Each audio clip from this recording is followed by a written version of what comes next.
So ready na yung ating oil, ano. So 1 point ano wala to eh. Ayun, so 1 point ano lang siya, 1.3 liters, no. Ang ilalagay natin sa ating Suzuki Radiator 150 Fi. So na-drain na natin siya kagabi, isang araw siya na-drain talaga, no. So, sa kanyang oil cap, no, gamit lang tayo ng yung basahan, tapos nagkusa naman na siya. Yan. Tanggalin lang natin to. Yan lang siya, no. So napakalaking bagay din talaga na may fan lagyan to. Sulit na sulit din eh, no. Yun. Hintay lang natin yan. Ang ating valvoline champ, no. Siyempre alugin lang natin yan. Fresh na fresh engine na naman tayo, guys, no. Okay. Saan lang natin yan.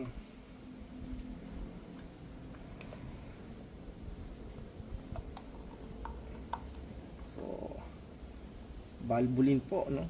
Valvoline champ ang ating gamit. Okay.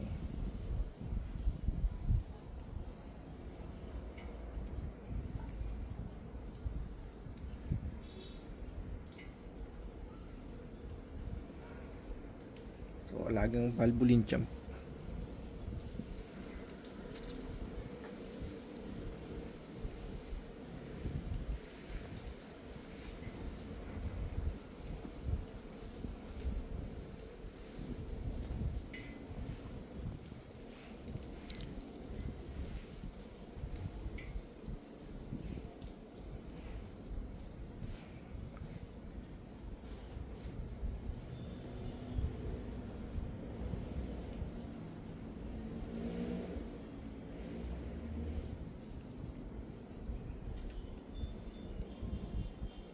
So, yung pinaka oil filter pala, guys, hindi pa tayo nagpapalit after 1045 kilometers, no? Pero nakailang change na tayo dito, pero hindi pa tayo nagpapalit ng mismong filter niya, no? Siguro after 2000 na lang, no? Pero sa ngayon hindi mo tayo nagpapalit ng filter niya.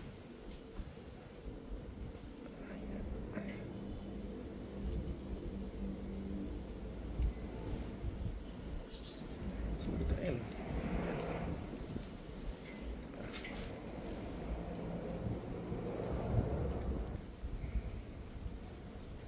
300 ml natin.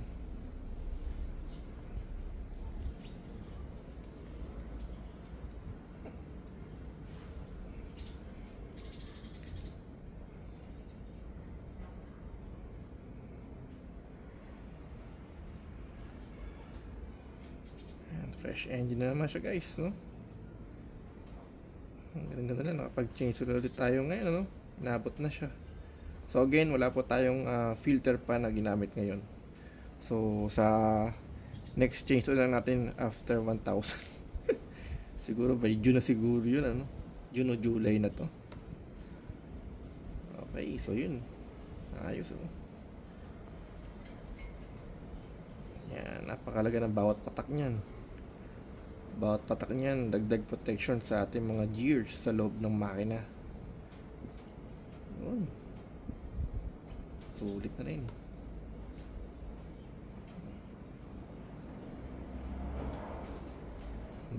Ang bawat patak magbibigay ng protection sa ating makina.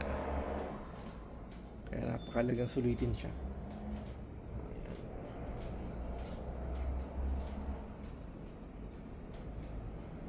So yung nga pala, guys, yung pinaka bolt nito 14mm po sa socket wrench. 14mm.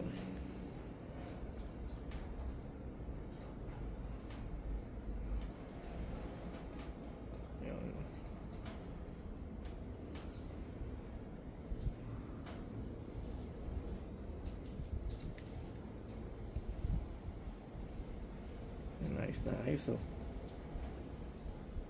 Patak na patak talaga siya. Ayan.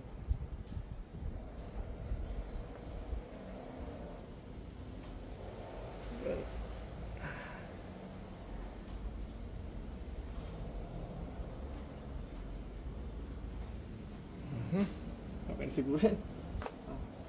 Ngayon, close na natin siya, no?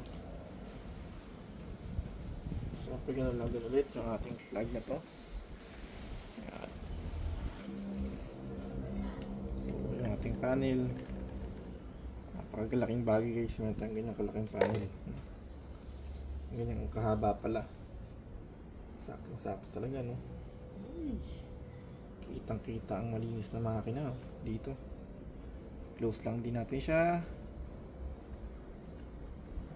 Kita na rin yung level dito. Full, talagay full siya. Gamitin natin ng